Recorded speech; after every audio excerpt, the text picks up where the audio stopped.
Hi everybody, and welcome back to the Messy Cook. It's a weekday evening and I'm going to just go home from work and I'm going to make a homemade meatloaf today. This is something I haven't done yet for you guys, so I thought I would show you what I do. There's lots of varieties and variations you can do with this. I'm actually going to do a mix of 1 pound of ground beef and 1 pound of ground pork. You can mix whatever meats you want. You want to do all beef or all pork. You want to throw in some sausage. You can throw in, you could do ground turkey or ground chicken. Do a mix or just one, whatever you like. It's whatever mix you like. I personally like either just plain ground beef or ground pork, and I had this ground pork in my freezer I wanted to get out of there and use up, so that's what I'm doing. So I usually use 1 pound of each. If you're doing for a larger family, you can do 2 pounds of each and make it 1 or 2 meatloaves. So I'm going to do just one here, which I think is going to be plenty for us. It's just me and my husband. So I'm going to throw in an egg. You can, like I said, you can throw in 2 if you need. I'm going to also throw in, I have 1 average size shallot here. I had 1 left to use up, so I'm going to throw that in. You don't have to add it in. If you don't want to add in the shallot or onion, you can, some people use a packet of onion soup mix. That's nice as well. That's something I think my mom used to use when we were growing up. I'm not going to use that myself, but that's okay. I'm going to use some Worcestershire sauce or Worcester or however you want to pronounce it. I'm going to shake in probably a tablespoon. Ooh, get this open here. There we go. So I'm going to dash in what I would guess to be probably about a tablespoon. You can use, again, whatever seasonings you like. And this is a nice thing about meatloaf. You pretty well put in whatever seasonings you enjoy. And that's, you know, you go with the flavors you like. If there's something you don't like, don't put it in. If you want a little more Italian, put in some basil, maybe some oregano, something along that line. I've got another spoon here for my herbs. I'm going to put in about half a teaspoon of ground pepper. Use fresh if you want. I think this ground is just easier. It gets us together quicker here. I am going to throw in, I know I have the shallot in there, but I'm also going to throw in about a teaspoon of onion powder just to give a little extra flavor. The shallots that I put in are a little bit, they'll kind of melt down a little bit quicker. I've minced them pretty small. They'll melt down a little bit quicker than using regular onion. So I think that, you know, having a little onion powder in there certainly doesn't hurt. I'm going to throw in about a teaspoon of salt. I don't want to over season it with salt. You can always season up after, you know, you cook it and taste it. If you want more, you can add on. I don't want to add too much, and the reason why is because the Worcestershire sauce has lots of salt in it. I also like to throw in some HP sauce, usually a tablespoon or 2, just to give it some more seasoning. I am going to add in half a teaspoon of smoked paprika. Sweet paprika, I guess you could do as well, but the smoked is a little bit nicer, so that's what I'm using. What else have I got here? I want to do some fresh garlic. So I have 3 cloves. I don't know if I'm going to need it all. Just peeled them all anyhow, because you know what, it never hurts. So I'm just going to crush those. Yeah, I think I'll throw 3 in. I like garlic. If you don't want to add it in, don't add it in. That's totally fine. We'll see what we got here. This is a really simple weekday meal. It's also nice. I know a lot of people really like a leftover meatloaf sandwich. So if there's only a couple of you, this would do really well for a couple of meals, or you could do it for your dinner and then have the leftovers for sandwiches the next day if you like that. So I personally don't like a meatloaf sandwich. I like it hot, but that's going to be just fine for me. And let's see here, my last seasoning here. I'm going to put in a couple tablespoons HP sauce, steak sauce, whatever. You can put in a little bit of barbecue sauce if you like. This is what I like to do, so that's what I'm adding. I'm also going to add in some breadcrumbs because this ground beef has, I think it's a 70-30 mix maybe. I'm not 100% sure.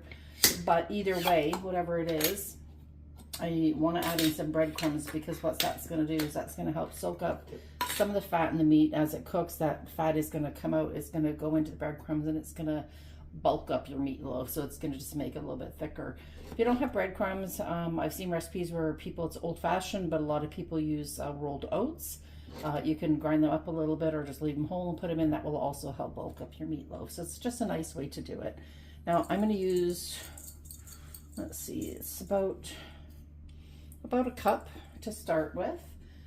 If you don't want to use oatmeal, you don't have breadcrumbs, the other good things if you're doing like a carnivore diet or you're doing a keto diet, you can put in, oh, I forgot them here, some pork rinds or chicharrones. You can just blend those up until they're kind of a powder and add them in. Oh, the other thing I wanted to add in is I wanted to add in some, if I can find my grater here, let me find it. Oh, there we go. I wanted to add in some Parmesan cheese. I like the flavor of it. It's really nice. So I'm just going to grate up, oh, I don't know, a quarter cup, maybe, yeah, about a quarter cup grated. I'm going to throw that in as well. A lot of times I do this with pork rinds and that just to keep the carbs down. So the other thing, if you're gluten-free, just omit that and use the pork rinds, and you'll have a perfect base. It bulks up, it takes all that oil from the meat, or the fats from the meat, I should say, and yeah, helps along. So now what we're gonna do is literally, we're just gonna smush this all together. You wanna get this really, really well mixed. Now, if you find that it's too wet, add more breadcrumbs. This one is pretty damp, so I'm definitely gonna have to add in more breadcrumbs, but I'm gonna squish this, and my hands are clean, but I'm gonna squish it through squish it really well. You want all that pork and all that beef mixed well together. You don't want any lumps of meat. You want to get all those onions broken up in there. Super duper easy. Yeah, this is very wet still. You can hear that alone, and just the feel of it's quite wet. Just gonna rinse my hands. There. A little wash there. Drying them off. I'm definitely gonna add in some more breadcrumbs. Other alternate things, instead, I'll put another, I don't know, 2/3 of a cup. So you can use breadcrumbs, chicharrones, pork rinds, whatever you want to call them. The other nice thing you could use in here, and I've done in a pinch when I didn't have breadcrumbs, is if you have a packet of stuffing mix, like, I don't know, Stuff and Stuff, sure, I can't think of what it's called, I don't buy it very often, but if you have a pack of that on hand, honestly, that works really, really well. I've done that because the bread's already seasoned. You know, you buy those stuffing packets in a box or whatever as a little side dish. If you just take that and you just pour it in your meatloaf along with whatever seasonings you want, and you mix that all up, man, oh man, that seasons it so well. The other thing you could do is mince up or crush up a bunch of crackers of whatever flavors you have. That's really nice. Now, this is pretty wet, so I've added now probably about 2 cups. You just use whatever you need. You want everything mixed in. You don't want it dry, but you also don't want it too soaking wet. I'm not sure why mine is so wet today, but that's okay. Probably because I added all the Worcester and the sauce and the other stuff in. So I think we're all good here. Yeah, I think I put everything in there. So that's perfect. That looks really nice. It smells good too, actually, considering it's total. It smells pretty darn good. So I'm gonna wash my hand again. Hands up, I should say. Okay, so hands are washed. And what I'm gonna do is I'm gonna put this in just a nice loaf pan. You don't need to grease it. Oh, a little bit of, sorry, a little bit of soap on the back of my hand there. There we go. So if you're making double this recipe, use 2 loaf pans.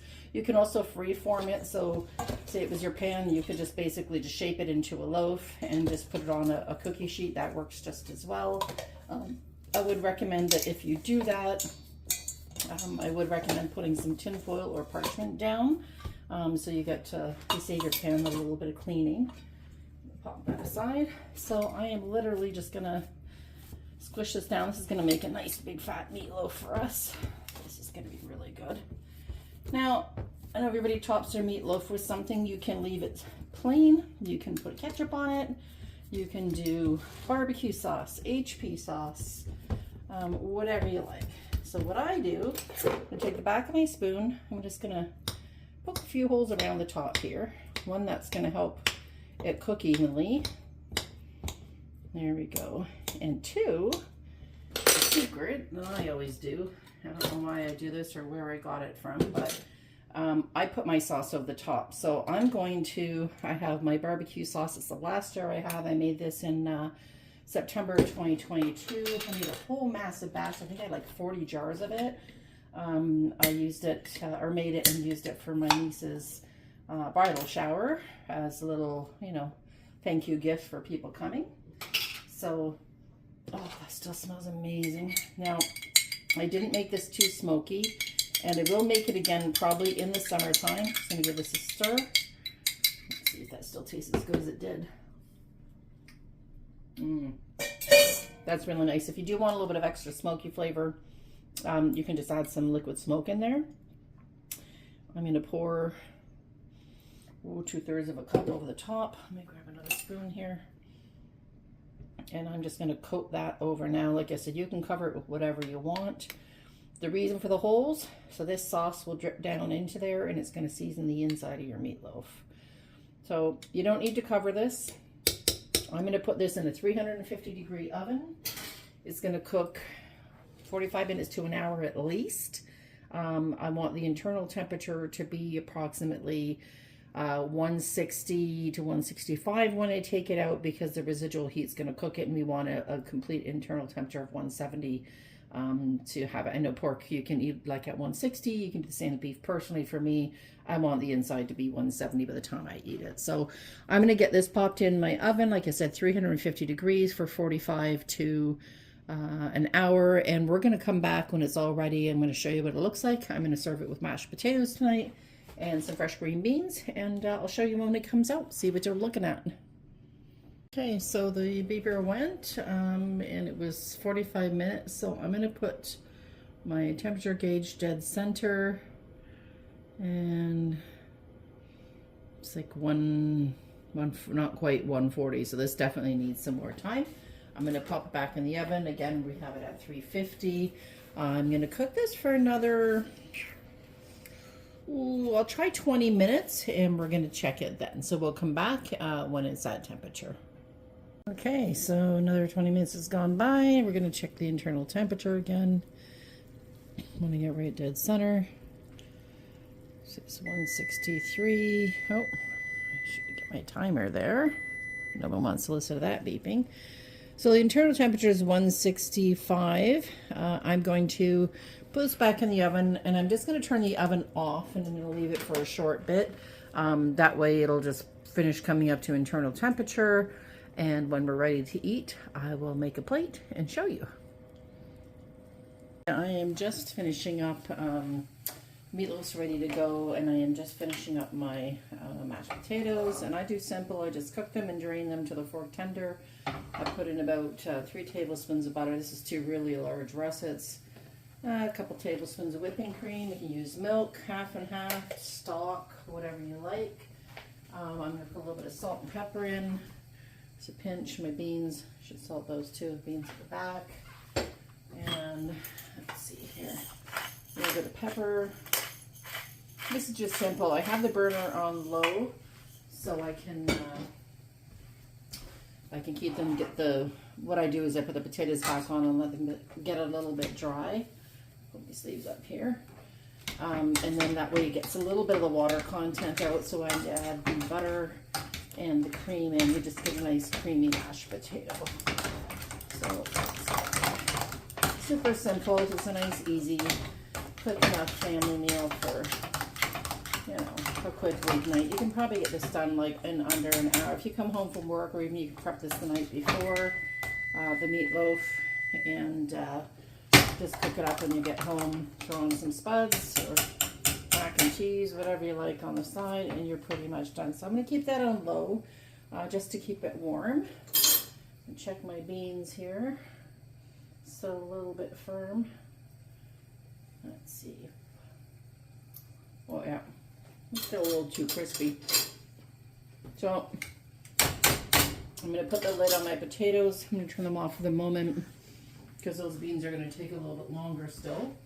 I'm going to come back when I get the beans done. What I'm going to do with them is just drain them, put a little bit of butter and salt and pepper, maybe some garlic powder in there, to saute it in the pan for a couple of minutes, and then we'll be all ready to serve.